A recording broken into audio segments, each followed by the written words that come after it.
Mateo, chapter 27,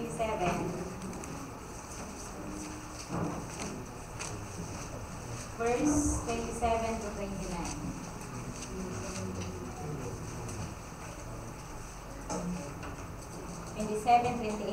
Basahin mo natin yung salit-salita. Nang maggagayoy, dinala si Jesus ng mga kawal ng gobernador sa Pretorio at nagkatipon sa kanya ang buong pulutong.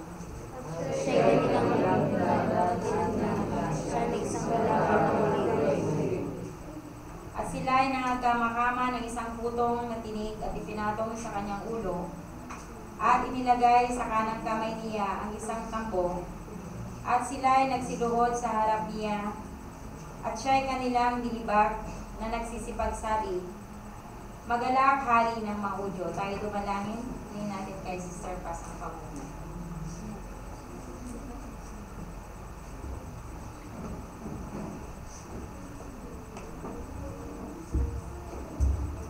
Tayo dumalangin. Ang maraming Diyos, banal at mga pangyarihan sa lahat. Salamat sa Diyos sa umaga ito, sa buhay at patuloy ng pinahirap sa amin. Salamat naman simula pa ng aming servisyo sa umaga ito ay nagagalak na yung Santong Espiritu ang siyang lumagay sa aming kalagitnaan. At o Diyos, sa aming pong pagdamas sa pakikinig na yung mensahe, dalangin po namin na Diyos na samahan po na kami at patuloy sa kami pakainin na yung mga banal na salita o Diyos ikaw po nawang ang patuloy na mangusap sa pamagitan ng bibig na yung lingkod. Yung versikulo na pagbabatayan sa aming pag-aaral ngayon na aming Ama, alam po namin na mayroon kang mensahe sa bawat isa sa amin. Kaya o Diyos, dalangin po namin kung saan po nawa ang aming mga pusong isipan upang palituon o Diyos sa iyong mensahe at kami po'y mapagpala sa umagang ito. Patuloy na mahamon sa aming buhay espiritual at anumang gawa ng Diablo, Diyos, huwag na akong makapanaig kundi bagkos ikaw ang lumagay sa aking kalagitnaan at maging sa iyong abang lingkod, O Diyos. Siya yung lamang sa iyong kapangyarihan, Panginoon. Kaya gamitin mo po na siya isang malinis sa kasangkapan, pahigan mo ng langis sa kanyang mga bibig upang siya po'y mangusap, hindi sa ganang kanyang sarili, kundi ang iyong mensahe, O Diyos, ang siya nawang mamumutawi sa kanyang bibig sa buong panahon ng aming servisyo, O Diyos. Kaya purihin ka, O Diyos, at patuloy ka na managana sa aming kalagitnaan at ikaw patuloy na mataas, madakila at mabigyan ng kapurihan. Sa pangalan ng aming Panginoon Jesus, kaya sa aming dalangin.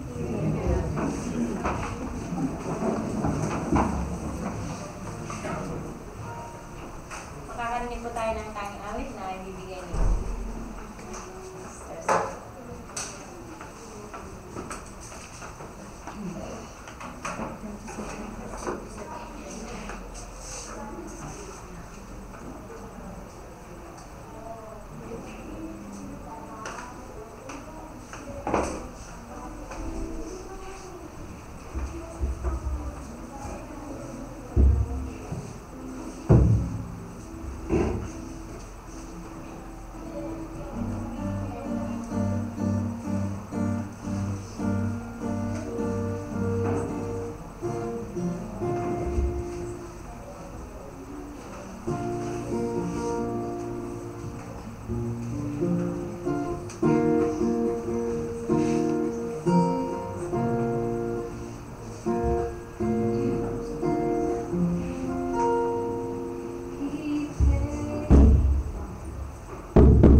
amazing love.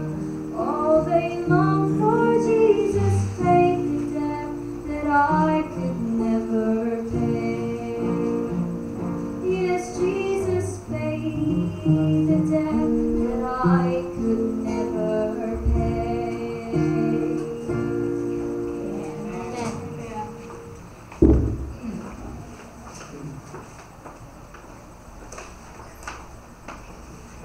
Maraming salamat sa magandang mensahe na awitin na angkop sa ating pag-aaralan sa umaga.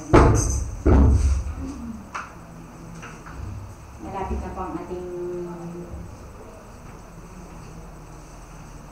7 last word. Pagkatapos po ng lunch ay meeting po tayo dahil may mga changes po nangyari. Salamat din sa Panginoon na kahapon ay may mga kapatid na nakahayo sa lugar ng San Pablo. Wala pa akong narinig na balita, pero ako'y umaasa na naging maganda rin yung gawain kahapon sa lugar na iyon. Sa pamilya ang mayo doon kahapon. Kaya yung patuloy natin pinag-prepare na gawain kila Aben, hindi ko wala pang text kung matutuloy na tayo every Sunday kasi yon, sana ay magkaroon na. Pag-pray po natin yung bagay na yun.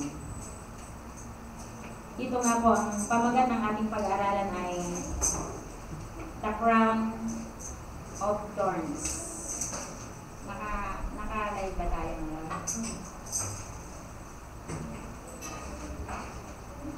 Kung mabasa po natin ang istoryang ito dito sa ating teksto, ito yung panahon na hinuli ng ating Panginoon at siya ay dinala dun sa hukuman kay Poncio Pilato.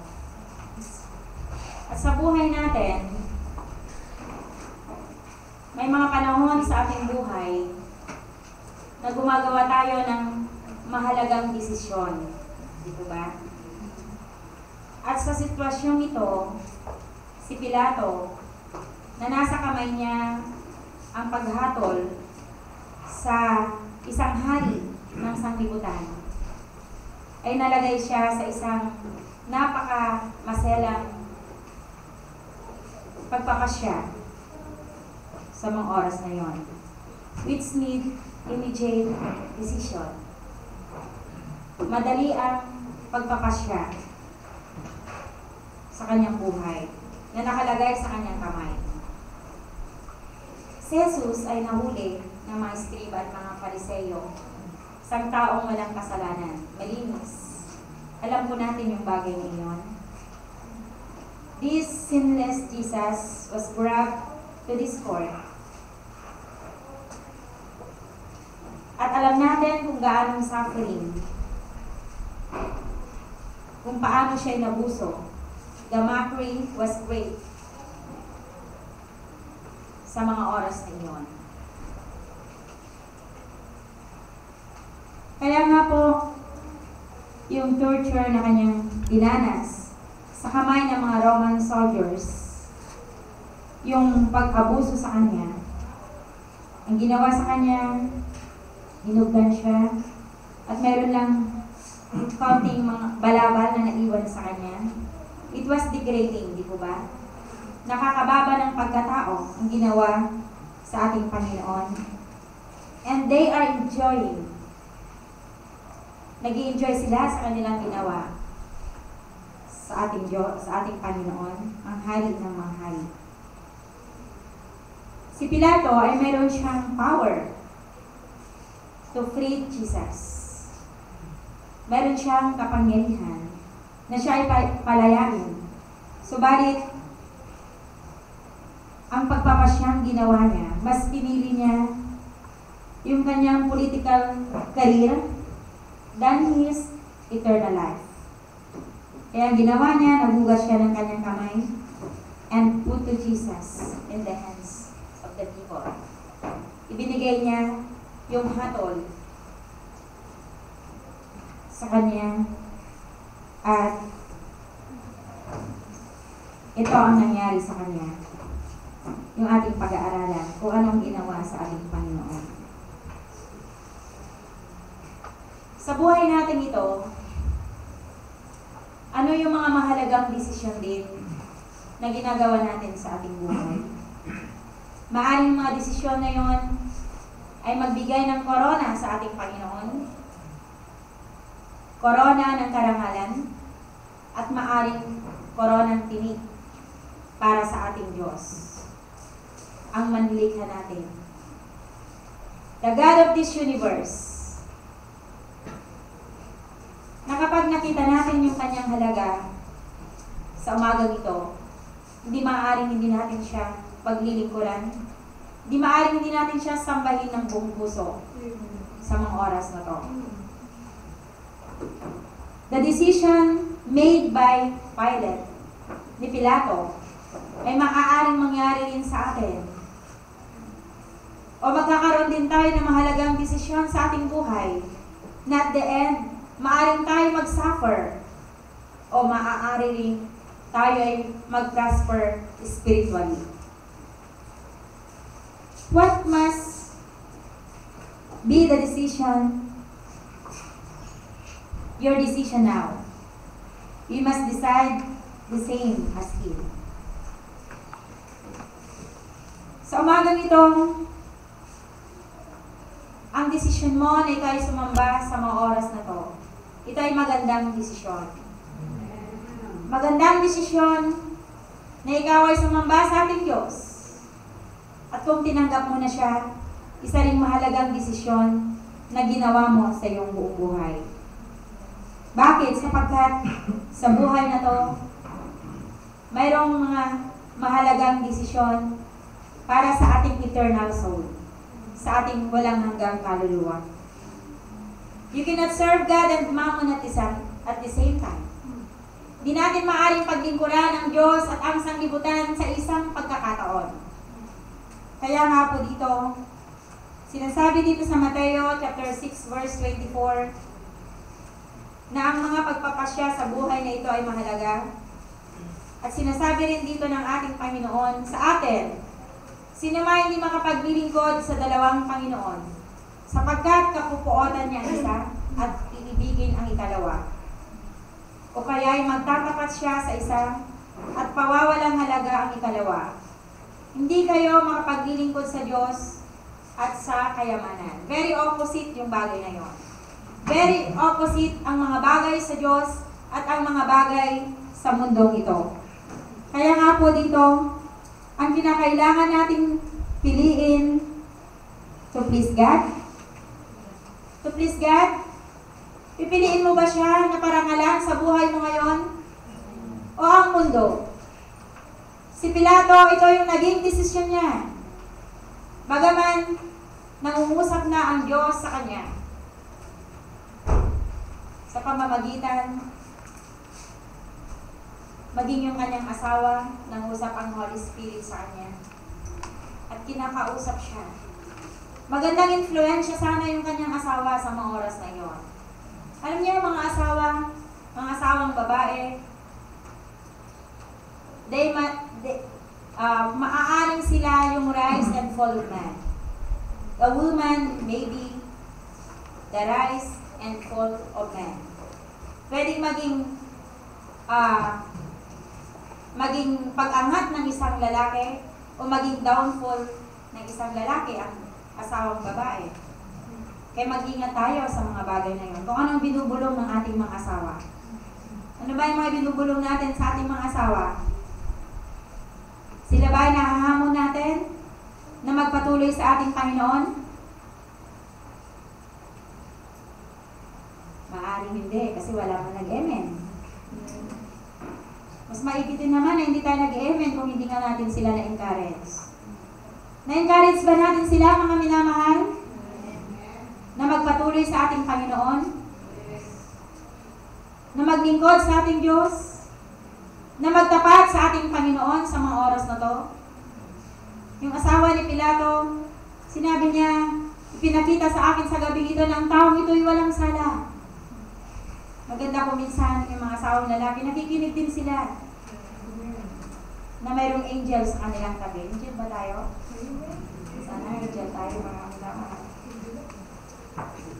So many times in our lives, tayo yung mga anghel sa kanila.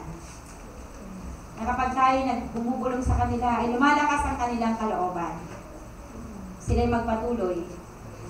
Go on their way to the plans of God in their life. Kaya nga po dito, isang mahalagang desisyon. Ano yung mahalagang desisyon na ginawa mo na sa iyong buhay? At kailan yung araw na yun? Kailangan alam natin. Hindi yung araw-araw. Ngayon, pipiliin mo na naman, bukas hindi na naman. Ha? Hindi yung parang, alam niyo yung babae daw. Kaya nung unang panahon, ang mga pangalan ng mga bagyo noon, pinapangalan sa babae. Bakit? Kasi ang mga babae, changeable mind. Madaling magbago ang isip. Di po ba? Pero ngayon, mga lalaki na din. Marami na rin bang changeable mind na mga lalaki ngayon? Pinabae daw, mga pinabae. Walang final words o walang isang salita, di ba? Kaya ngayon mga pagpapasyang ginagawa natin ay mahalaga iyan. Dahil pangalan mo yung nakalagay dyan. Kapag magsasalita ka ngayon at alam mo, nakikita nila na yung sinasabi mo ay hindi mo naman pinaninindigan. Hindi. Magdadoubt na sila. Hindi naman. 50% lang ang paniniwalaan ko dyan. Mabuti kung may 50%. Eh kung 10% lang. Kung 1% na, ibig sabihin, nangangalig ka na, wala nang magtitiwala sa'yo, di ba? Kaya nga po dito, if you choose the world, the love of the Father is not in you. Kapag pinipili natin ang bagay sa mundo, ang mga bagay sa mundo ito, sinasabi ng banal na kasulatan, ang pag-ibig ng Ama ay wala sa'yo. Mahirap yun, di po ba? Mahirap na mawala yung pabor ng Diyos sa'yo. Mahirap na mawala yung blessing ng Diyos sa akin. Kapag pinipili natin, if we involved with the things of this world, hindi naman sa mawawala na tayo sa mundo. O andito tayo. Pero kapag nakikisaw-saw tayo, gawain na rin ng mundo ang ating ginagawa, maaring sumasamba pa tayo, pero yung deepness in our heart, na talagang sumamba sa Kanya, ay hindi mo na malalamang lubos yung bagay na iyon. Alam po ninyo, si Pilato, iniharap niya sila eh. Andito si Barabas. Si Barabas found verdict on criminal case. He found guilty. At nahatulan na siya para ipako sa krus. Alam niyo yung mga panahong iyon, it was a shame thing. Isang napaka-kahihiyang krimen, ipinapako sa krus. Yun ang kanilang parusa. I-elevate sila. Ilalagay sila sa taas para makita ng mga tao ang kanilang ginawang kasalanan. Sila isang kriminal at sila'y tutuyain. Ilalagay nila sa mga public places. Ganoon ang suffering. Iyon ang simbolo ng krus ng panahong iyon. Ito ay simbolo ng kawalan ng pag-asa. Simbolo ng kabiguan, ng failure ng mga panahong iyon. Pero alam niyo, nung inaharap ang ating Panginoon at si Barabas, sinabi ng Panginoon, sino sa kanila ang aking pakakawalan? Anong sinisigaw ng mga tao? Si Barabas ay pakawalan. Di po ba yun ang sinisigaw ng maraming mga tao noon? Pero yung audience ng ating Panginoon, mayroon doon yung mga pinakain niya. Andun din yung mga pinagaling niya sa kanilang mga sakit. Pero nasaan sila? Isa na rin sila sa mga tumutuya sa ating Panginoon. Siya na nagpagaling. Bakit hindi niya iligtas ang kanyang sarili? Kung totoong siya Diyos.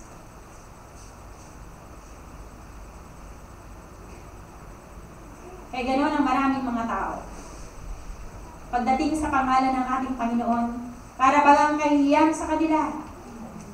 Pero sa mga anak ng Diyos, isang karangalan na maging anak ng Diyos sa mga oras na to. Na hindi siya nakakahiya. Nakarapat-dapat siya ipagtanggol sa ating buhay. Kung tayo kaya ay naroroon sa mga oras na yon, na ang Diyos ay nagsasuffer, ano kaya ang ating sitwasyon? Pagtatanggol din kaya natin siya? O baka isa rin tayo sa sumisigaw, ipako siya sa krus? Mga minamahal, pagkatapos na ipako sa krus ang ating Panginoon, kung yung simbolo noon na ang krus ay krus ng kahihiyan, pagkatapos na mamatay ang ating Panginoon, ang krus ay naging karangalan. Naging simbolo ng tagumpay at pag-asa sa mga walang pag-asa. Pagkatapos na mag-suffer ang ating Panginoon doon sa krus ng Kalbaryo, Jesus took the place of Barabbas. Kinuha niya yung pwesto ni Barabbas na deserve niya na siya ay mapako at mamatay sa mga oras na yon. There's been penalty of sin. Mayroong kabayaran ng kasalanan, mga minamahal. Maliit man yung mga ginagawa mong kasalanan, ay mayroong kaparusahan yan. Tayo dapat na nagdudusa sa ating mga kasalanan. Pero, Jesus took it all. Kinuhang lahat ng ating Panginoon. Ang iyong kasalanan, yung kasalanan mo, He took your place and mine sa mga oras na to. Upang ikaw ay mapalaya. Upang ikaw ay magkaroon ng pag-asa hanggang sa mga oras na to. Kaya wala nang dahilan. Walang dahilan, wala kang may dadahilan. Maging sa mga oras na to, na alagaan mo ang iyong kasalanan sa iyong puso. Kaya nakakalungkot isipin, ilang libong taon na inaaalala ang kamatayan ni Kristo at aalalahanin natin yun sa lugar na ito. At maraming mga lugar dito sa ating bansa na aalalahanin ang kamatayan ni Kristo hanggang pag-alala lang, mga minamahal. At ginagawa pa nilang negosyo ang kamatayan ni Kristo. Subalit hanggang pag-alala lang. Pero sa mga tumanggap sa ating Panginoon, makikita natin dito yung value, yung halaga ng ginawa niya sa ating mga buhay. Bakit nadarama natin yan? Sa kaibuturan ng ating mga puso. There's no reason. Sabi nga sabi din sa kanila, there's no reason to quit. Walang dahilan na tayo mag-quit kung tayo tumanggap na sa ating Panginoon. At wala ring reason na hindi pa nananahan ang Kristo sa iyong puso. Bakit? Dahil pinagdusahan niya na yan. Nag-suffer na ang ating Panginoon. Kung babalikan natin ang lahat ng mga ginawa niya para sa atin ng mga oras na yon, hindi maaaring hindi natin mahalin siya ng ating buong puso. Yung mga iba, may mga napakaraming mga dahilan. Di ko alam kung mga valid yung mga reasons na yon. Sasabihin nila, napakabata ko pa para maging seryoso ako sa aking buhay espiritual. Kaya kung minsan nasa panambahan kung ano-ano ang ginagawa, di po ba? Pero sana masumpungan tayo ng ating Diyos na nakikita tayo, baka man tayo sa edad, pero ang ating buhay espiritual ay talagang nakikita na ng Panginoon na ikaw ay tapat na sa iyong puso. Tapat ka na. Hindi mo na aantayin ng ilang taon pa, 10 taon pa, 20 years pa bago ka magtapat sa ating Diyos. Dahil napakayang mo pa. Meron mga bata pa, pero napaka-matured mag-isip. Alam na nila yung mga bagay na nauukol sa Diyos. Alam niyo, hindi natin nilalamang-lamangan ang ating Panginoon sa ating buhay. Sapat-sapat ang kanyang binibigay sa atin sa bawat araw, di po ba? Kaya hindi dapat na yung mga para sa Diyos ay hindi natin naibibigay sa Kanya. At mga bata pa tayo, dapat obedient na tayo to the will of God. Sa mga bagay na naukol sa ating Diyos. Kahit bata pa tayo, marunong na na rin dapat tayo nagbibigay sa ating Panginoon. Pag-ikot ng love offering.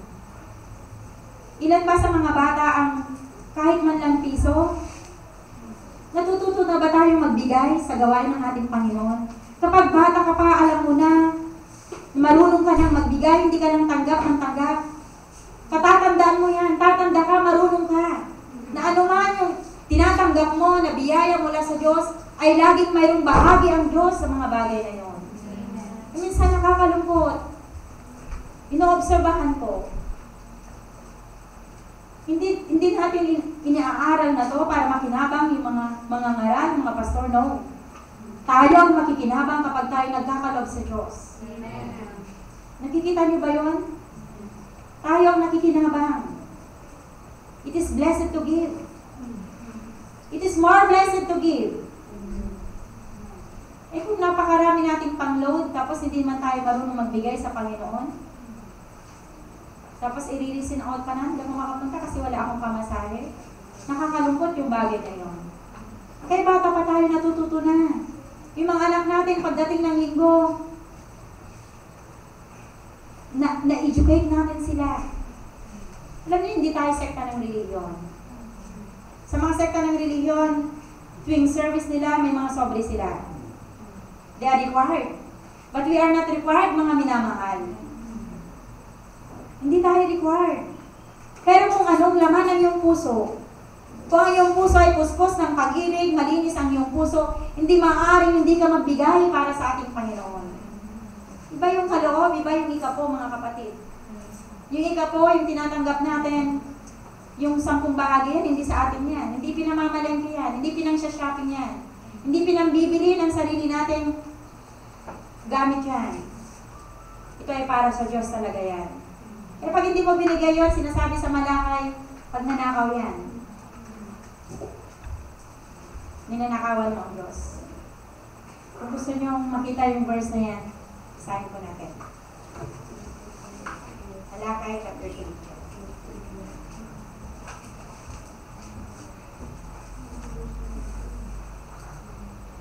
Anong version? 8. Nananakawan pag ang tao ng Diyos, gayon may ninanakaw ninyo ako, ngunit inyong sinasabi, sa ano ka namin ninanakawan? Sa 10 bahagi ng mga load. Yan. Sa masekta ng reliyon, lagi nilang pinapangalan yan. Sa iglesia ng Diyos, it is seldom. Seldom. Minsan lang yan. Nasa atin kung susundin natin o ignore lang natin yan. Pero kailangan pa rin natin ipangaral yan. Dahil yan ay kalooban ng ating Panginoon. Kaya minsan ang reason ng iba, no reason. No reason that till now you are not forgiven of your sins.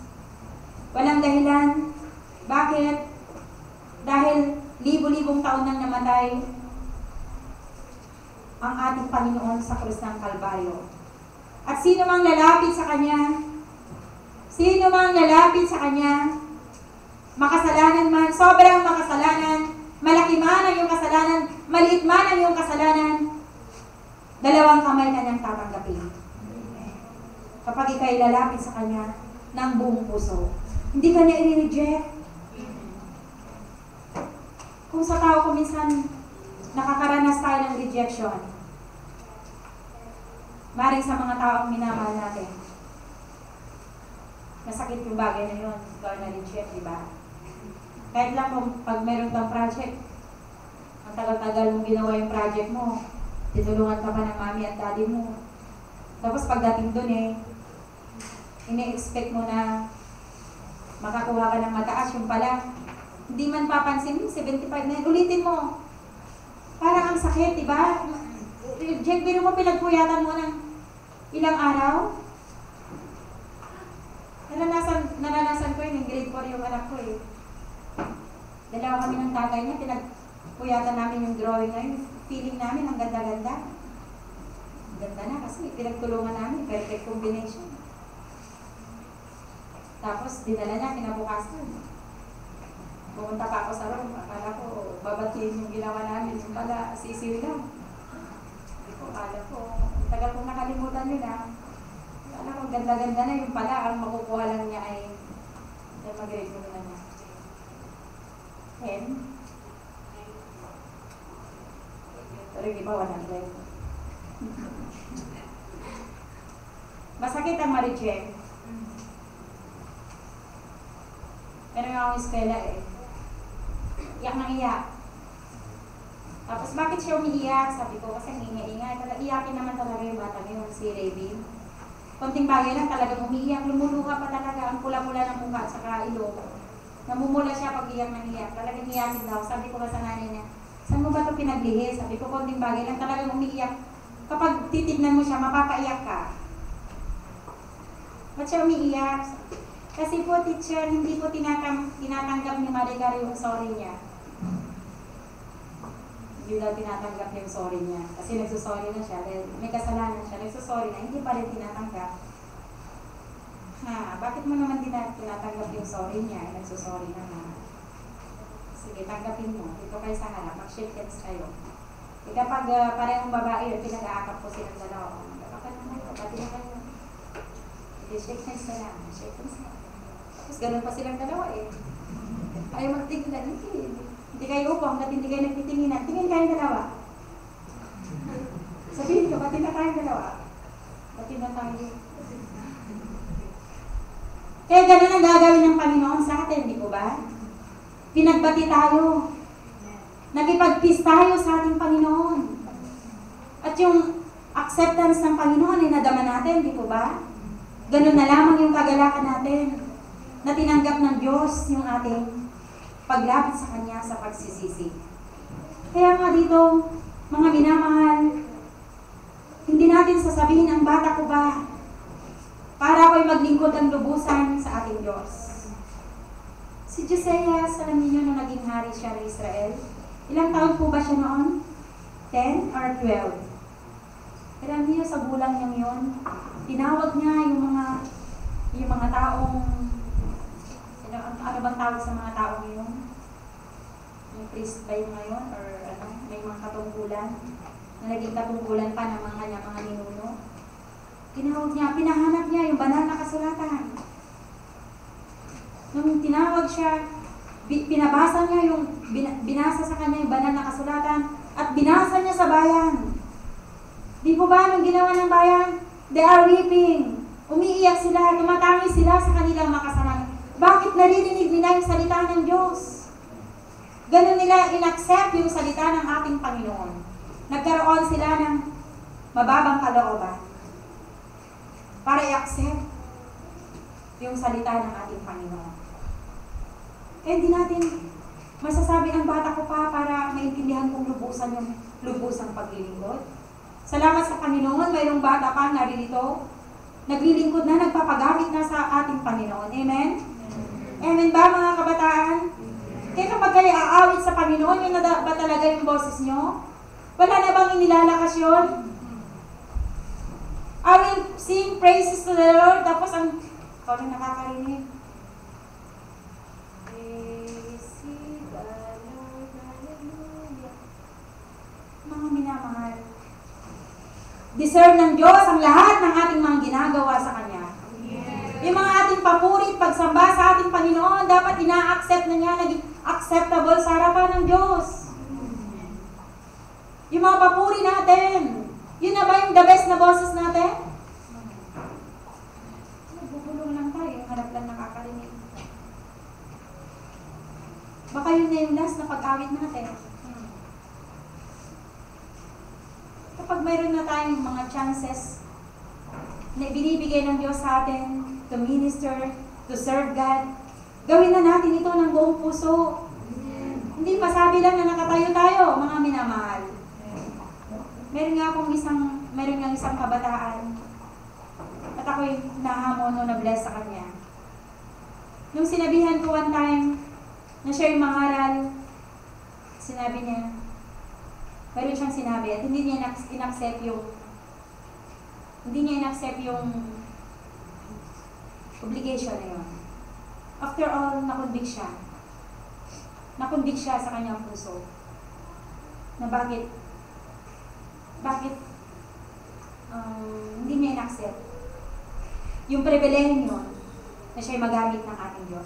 Isang magandang palatandaan niyon Isang magandang palatandaan na sensitive ka sa mga bagay na espiritual, sa mga bulong ng banal na espiritu sa'yo.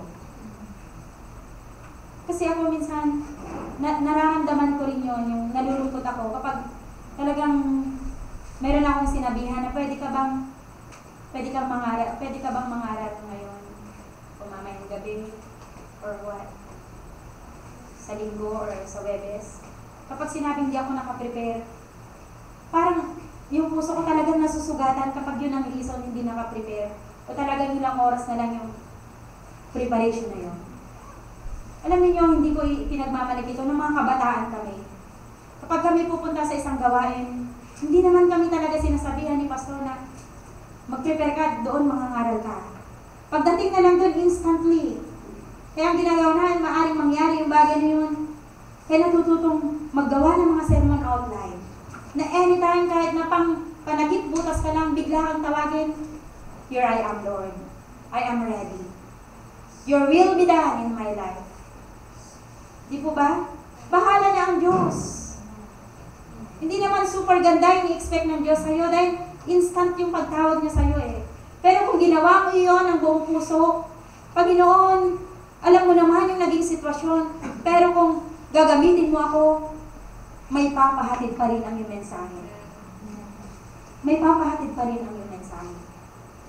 Kaya hindi natin sabihin, I'm too young, O Lord. Gusto ko muna na maganap yung lahat ng mga pangarap ko sa aking buhay. Na para bagang ang Diyos ay istorbo sa ating buhay, sa ating mga kabataan, hindi siya istorbo, mga minamahal. Siya inspirasyon sa buhay natin. Siya magbibigay ng tagumpay sa iyong buhay, sa iyong mga pangarap. Hindi natin sasabihin, I want to taste the world. Gusto ko munang tikman ng mundo, lahat ng mundo ng kabunduhan. Kaya kung ano yung lakad ng mundo, yung galaw ng mundo, anong bihis ng mundo, yun din ang gusto nating ibihis. That is the crown of thorns. Pinuputungan mo ng tinik ang ating Panginoon at hindi korona ng karangalan. Ang minamahal, ang desisyon ay nasa ating kamay. Kahit ano pang pangaral ng mga ngaral, kung ang desisyon natin ay tikman ang mundo, hindi talaga natin matipis ang ating Panginoon. Meron ng isang kabataan. Yung sa kanilang lugar ay mayroong revival service. At maraming mga nag-iimbita. Di ba pag may mga revival, may mga kabataan nag-iimbita. Diba? O marami tayong mga daway fruit na 2 boxes, 3 boxes niya. Sana mamayang hapon, may mga mamimigay dito sa katarungan. At bago kayo lumakad, mag-pray muna tayo na sana yung mga babasahin niyan ay dahil ginagastusan din niya ng ating mga kapatid. Dugo at pawis, pinag-pray, pinagpupuyatan. Sana may mabigyan tayo na talagang open ang kanilang heart at mabasa. Basahin nila yung mga yan. At mga tupapalayan ng Diyos.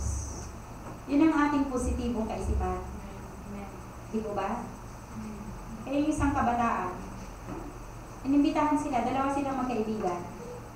Naumaten sila ng revival meeting. Sabi ng isa, bakit nag-imbita napapasama niyo ba yung mga inimbitan niyo? Meron pa kayong, ano bang tawag doon? Yung magaling mag-ikan niyo? Anong tawag doon? Convincing power? Power. Meron ba tayong convincing power pag nag-invite tayo? Alam niyo, kahit mag-imbita lang tayo at may madala lang tayo dito, isa ng malaking tagumpay yun. Na marinig nila yung ebanghelyo ng ating Panginoon. Kasi ganyan ang gawain ng Diyos, tulong-tulong. Iba yung nangangaral, hindi yung iba yung mawit. Mayroong nag-imbita. Di po ba? Yung nag-imbita, masaya din siya. Tapos, pagdating dito, entertain nyo naman yung bisita ng iba. Bisita niya yun eh. Bahala na siyang mag-entertain. Encourage nyo naman. Baka kailangan naman ng kausap ng mga kapwa natin. Kaidaran natin, di ba? Naimbitahan na niya, pagkakataon naman natin na sila naman evangelize. Yung maramdaman nila na belong sila to the family. Malaking factor na yun. na magdesisyon din sila na tatanggap sila sa ating Panginoon. Ngayon, yung dalawang kabataan na ito, yung isa, nagdesisyon siya. Sige po, sasama ako sa revival. Sabi naman ng isa, saka na lang po, tapusin ko muna yung sayawan, may diskuhan kasi ngayon. May diskuhan dun sa barangay nila. Gusto mo na mag-chat-chat-chat-chat. Wordy mo na siya. Alam niyo yung gabing iyon, habang nagsasayawan, may mga dumating na mga tulisan dun sa sayawan na yun. Baka parang suicide bomber, mga ganon. Mga suicidal na mga tao. Namaril lang, na walang kaano-ano, namaril. Yung isang kabataan doon na nakipagsayawan, naulunan yung sayawan. Ano nangyari? Yun na pala yung end ng buhay niya. Yun na pala yung tinakda ng Diyos sa kanya. Kaya sayang. Kaya hindi natin masasabi na tomorrow may be too late. Yung tomorrow, sabi nga, yung bukas, yun ay, that is the devil's calendar. Kalendaryo yan ang Diablo. Sasabihin niya sa tao, bukas na lang. Kaya nga, habang tinitikman natin ang kamunduhan, maring ini-enjoy ng tao ang kamunduhan. Maring isang araw, magising na lang isang umaga, wala na palang kapag-asa. Wala na pala yung banal na espiritu na humihipo sa kanya. Kaya niyang panganib. Yun yung panganib sa mga tumatalikod sa ating Panginoon. Salamat ka sa Panginoon sa Brother Ernesto. Ilang taon lang nawala, Brother Ernesto? Parang maliit pa si Sarah nun eh. Si Sarah, hindi pa nangingi ng piso sa inyo. Hindi ng piso. Pagbugat natin, hindi ng piso. Hindi ko naman tinuturuan yun, Ernesto. Salamat sa Panginoon, after 10 years, may kahabagan pa rin ang ating Panginoon. Pero, huwag natin gawing halimbawa yan, mga minamahal. Bakit si Ninong Nestor, after 10 years naman, hindi natin alam yung bukas. Na bukas makakapagsisi pa tayo. Na bukas yung Holy Spirit pa napaka-tender pa sa'yo na hinipo-hipo ka pa niya. Na ang dali-dali mo pang lumalapit sa altar. Kaya ngayon pa na, wala ka na pa ng conviction, hindi ka na, kahit gusto mo na pa nang lumapit sa altar, ang tabang-tabang na pala, drifting away from God ka na pala. Bakit nangyayari yung bagay na yun? Pag hindi ka masunurin. Yung banal na espiritu, hindi basta-basta yan naaapuha. Kaya makita mo yung mga tender, ang mga puso yung laging nagpapasaliksik sa Diyos. Kung basahin mo yung mga holy men of God in the past, they have a tender heart. They are so tender sa kalooban ng ating Panginoon. Kaya nga dito, if we are pretending, base Kristiyano, tapos hindi maayos ang relasyon natin sa Diyos, magsasuffer tayo. Kaya nga yung mga tao ng mga oras na yun, pinapalo nila ang ating Panginoon, they are mocking Him. Tapos nilagyan nila, kunya-kunyaring nilagyan nila ng koronang tinig. Gagawin daw nilang hari. Pero panglilin lang. They place a crown upon Jesus' head. They dress Jesus as a king. Nilagyan nila ng robe, scarlet of robe. Pero ang kanyang corona ay mayroong tinig. Tapos kunya-kunyari silang luluhod-luhod sa Panginoon. Alam niyo, napakahirap na gawing biro ang mga bagay ng espiritual. Mahirap yon mga kapatid. Many pretend that Jesus is their king. It seems to be their king at church, but not at home.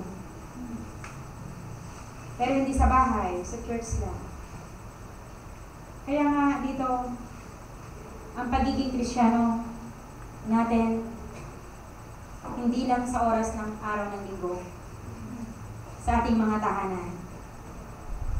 Kapag in-interview ba yung mga kasambahay natin, kung ano ba yung kahininang ugali natin, kahinin natin makipag-usap sa tao, ganun din ba tayo sa ating pamilya? The crown of thorns hurt Jesus. Lalong bumabaon ang mga tinik sa kanyang ulo. At nasusugatan siya, at lalong nagdudugo yung kanyang sugat. Habang ang mga tao ay gumagawa ng kasalanan sa kanyang harapan. Many people get all the crown of glory sa mundong ito. Pero, they put Jesus to shame. Pinapahiya ang ating Panginoon. Ayaw natin na mapahiya ang Diyos sa buhay natin, di po ba? Amen po ba, mga minamahal? Ayaw natin na mapahiya siya. Kahit tayo, ayaw din natin na mapahiya sa public place. Gusto natin, kung maaari, kahit sino mang individual, karapatan natin yon. Karapatan ng isang batang Pilipino na siya ay magkaroon ng marangal na pangalan. Di po ba? Marangal na pangalan. Ganon din ang ating Panginoon.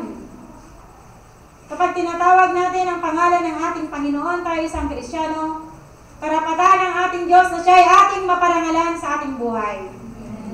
The words we say, the place we go, yung mga lugar na ating pinupuntahan, yung gawain ng ating mga kamay, every parts of our body, na ginawa ng ating Panginoon. Dahil binili tayo ng mahal na dugo ng ating Panginoon. Wala nang karapatan si Diablo na gumamit siya. Kaya ang Diyos ang siyang nagmamay-ari sa atin ngayon. At karapatan ng ating Panginoon na makuha ang karangalan sa pamamagitan mo at sa pamamagitan ko. Kaya mga tao, mas gusto nila sila'y pinapalakpakan ng mundo. Di bali na hindi tayo palakpakan ng mundo, mga minamahal. Basta't maparangalan natin ang ating Panginoon. If you please the world, you put God in shame. Dahil hindi tayo taga-sanglibutan. Sinasabi ng banal na kasulatan, tayo hindi sa sanglibutan sa 1 John. Ang mga taga-sanglibutan, ginagawa nila ang mga bagay sa mundo. Subalit tayo'y hindi sa sanglibutan. Kaya napupuot sa atin ang sanglibutan. Kaya galit sa atin ang mundo. Pero kung sila'y napupuot sa atin, sa Diyos sila napupuot. Kaya nga, kapag iba yung kinikilos natin doon sa ating sinasabi, it will hurt Jesus. That is the crown of thorns. A lip service. Sinasabi dito sa Isaiah chapter 29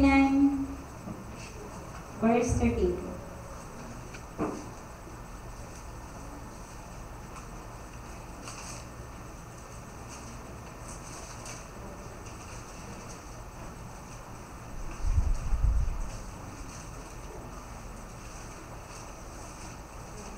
At sinabi ng Panginoon, yamang ang bayang ito ay lumapit sa akin, at pinapapurihan ako ng kanilang bibig at ang kanilang mga labi, ngunit inilayo ang kanilang puso sa akin. Ayan. Nakikita kasi ng Diyos yung bagay na yun. Kaya hindi natin ikinakaya ang ating Panginoon. Hindi natin ikinakaya na tayo isang Kristiyano. Baka mahalatan nila na ako'y Kristiyano. Bakit ayaw natin pahalata na tayo Kristiyano?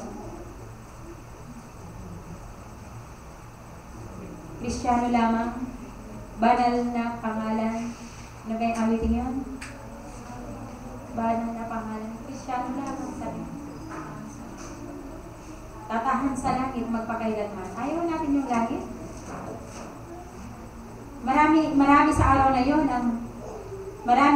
yun ang magmamakaawa na pumunta ng langit. Ngayon pa lang kailangan sa buhay natin yung makalangit na ang ating ikikilos, di po ba? Sinasanay na natin ito. Kaya mga pag-aawitan natin, panglangit na to mga minamahal. Makalangit na. Kaya hindi talaga pwedeng pupunta doon yung mga wardi-wardi ang buhay. Baka ma-influensyahan pa niya yun, mga banal, di po ba? Dadaan sa screening yan. Kahit nga pag pumunta ng ibang bansa pagpasok mo pa lang, napakaraming ang daming mga process yan bago ka makapasok doon sa aeroplano. Doon sa US naman, talaga pati medyas tatanggalin. Dadaan ka sa napakaraming machine, nakaganon ka pa. Tanggal lahat. Kapag naka-stocking ka, tanggal lahat. Pati stocking, medyas, sapatos. Baka may mikrobyo, hindi naman siguro mikrobyo yung hinahanap doon naman. Ganun kahigpit. Pagpunta sa langit, little lies. No, little lies will enter there. Kaya sinasabi sa Isaias, sila'y dadaan sa lansangan. Walang papasok doon, sabi niya, ng mga makasalanan, kundi silang mga malilinis. Kaya dito pa lang, ito na yung aral ng Diyos sa atin.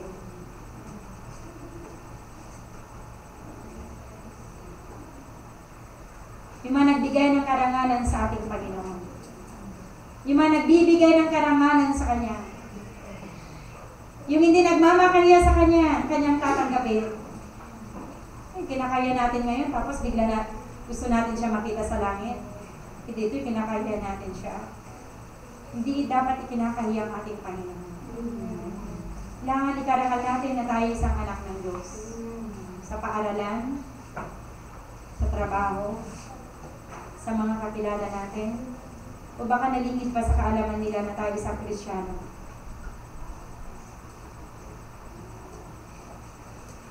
Kaya mga minamahal, ibig ng Diyos na hindi siya masaktan, it will hurt Him ipag kinakahiya natin siya.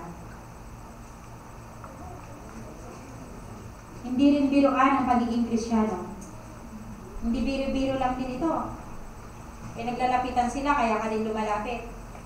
Ang dami kasi lumalapit, lalapit na rin kasi ikaw na rin naiwan sa upuan. Kailangan talaga nadama natin yung conviction sa ating puso.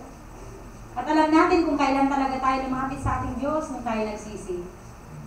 Alam ba natin yung birthday natin spiritual?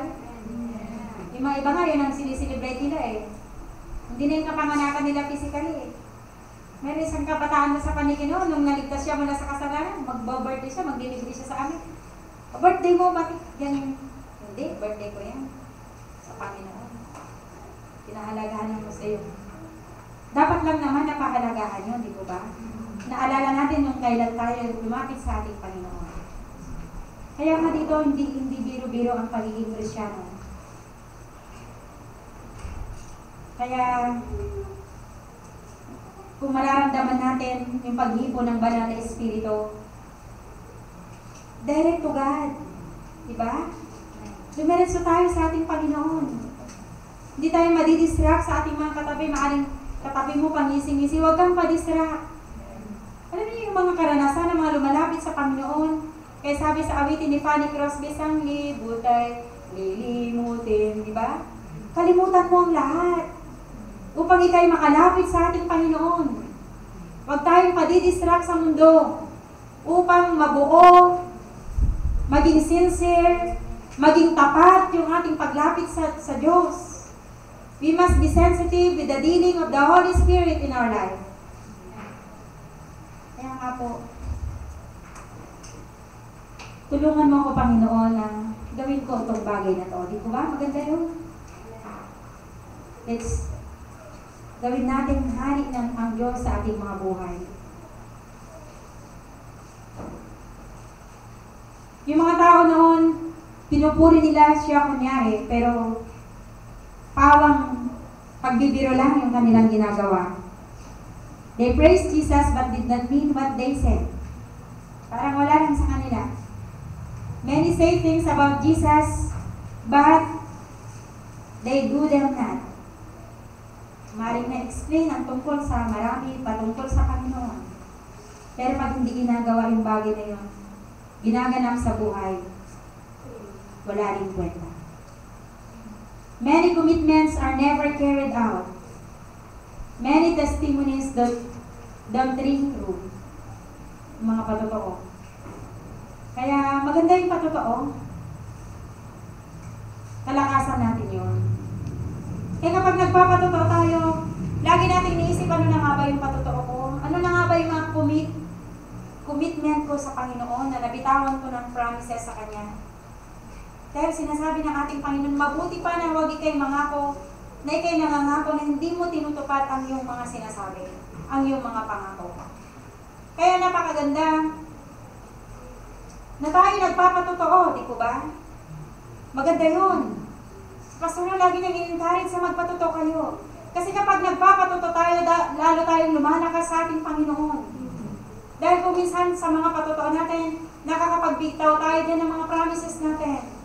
Salamat sa Panginoon na minamahal ko siya ng aking buong puso. Ako'y maglilingkod sa Kanya. Promise na po yun. Kapag sinabi mo maglilingkod ka sa Kanya, iniisip-isip mo yon sa bawat araw, maglilingkod ako sa Diyos. Kaya hindi ka tatalikod sa Kanya. Hindi mo siya iiwanan. Bakit hindi ka naman iniiwanan ng ating Panginoon eh? Kung kailan mo nga siya lalong kailangan, lalong nga siya nandiyan sa'yo, di ko ba? Nandito sa atin. Kung minsan ng mga kaibigan, they fail. Nabibigo tayo sa kanila. Pero ang Diyos ang talagang hindi umiiwan sa atin. Tandaan niyo yan, mga anak. Tandaan niyo yan, mga minamahal. Ang Diyos talagang hindi umiiwan sa atin. At nananatiling tapat sa bawat yugto ng ating buhay. That deserves our total dedication. We must give our life without reservation. Kaya nga, in our worship to God, worship God in the beauty of holiness. Ayan, kasulat na yan. Kahit nakapikit tayo, alam na natin yan, hindi din yan. Worship the Lord in the beauty of holiness. Kapag hindi sa bagay na yon, useless ang pagsamba sa Panginoon. It's just a form.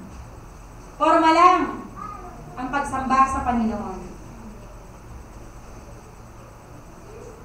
And bowing our head sa ating pagyuko at paglapit sa ating Panginoon.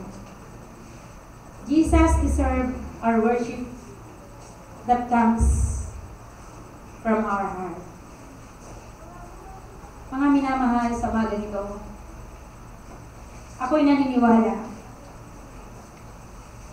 na ang mga aral ng ating Panginoon ay nandito sa ating mga puso.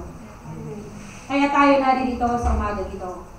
Kaya marami tayong mga nakita mula noon, 5 years ago, 10 years ago, 20 years ago, 30 years ago, andito pa rin sila dahil makapangyarihan ang ginawa ng ating Panginoon dun sa krus ng Kalbaryo. What kind of crown we are putting on God's head this morning? What kind of crown? Tayo ang makakasagot na. Is it a crown of glory? Korona ba ng karangalan? O korona ng tinig? Korona ng kahilian? Sa umaga nito, deserve ng Diyos ang iyong pag-awit sa Kanya. Deserve ng Diyos ang iyong pagsamba sa Kanya. Deserve ng Panginoon ang iyong pagsunod sa Kanya sa iyong araw ng kabataan. Ang iyong pagiging Sunday school teacher. Ang iyong pangangaral. Ang iyong paglilid ng awitin. Deserve lahat yan ng ating Panginoon. Ang iyong pagkakaloob ng Panginoon, deserve niya lahat ang mga bagay na yun. Dahil walang nasa atin. Walang nasa iyo ngayon. Walang nasa akin ngayon na hindi ko utang sa Diyos. Kaya deserve niya na bigyan natin ng corona ng karangalan. Tulungan nawa tayo ng ating Panginoon. Tayo lahat ay tumayo. Tayo tumalangin. Hindi natin tayo. Brother mo din sa Panginoon.